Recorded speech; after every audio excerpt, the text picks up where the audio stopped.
Hola, hola, hola, hola, mamitas bellas y hermosas, ¿cómo están? Hola, mis niños bellos y hermosos. Hoy vamos a estar trabajando y vamos a conocer, chicos, hoy dos animalitos que ustedes les van a encantar.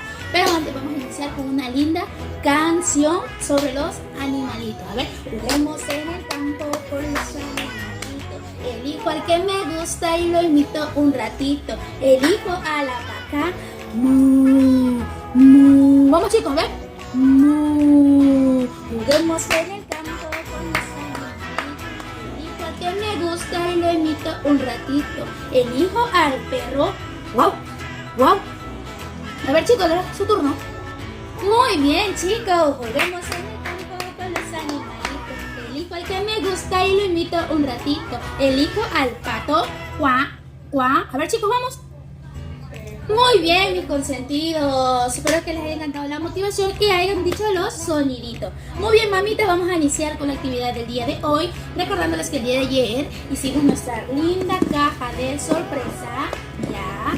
¿Y qué vamos a hacer, mamitas? Vamos a hacer este movimiento. Debemos introducir dentro de caja la figura de los animales que les había mencionado y objetos que hagan bulla. ¿Por qué? Vamos a hacer esto. Esta canción. Sorpresa, sorpresa, carita de sorpresa.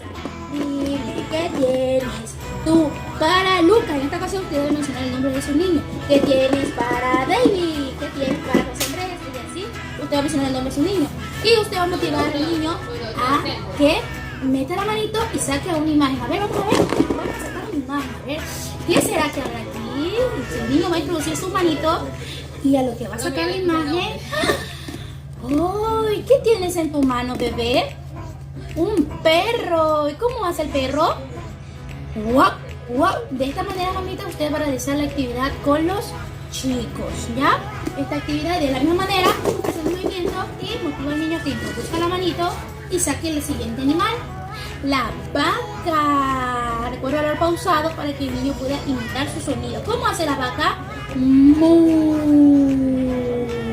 Muy bien, mis amores, esa es la primera actividad que usted va a realizar con su bebé, mamita.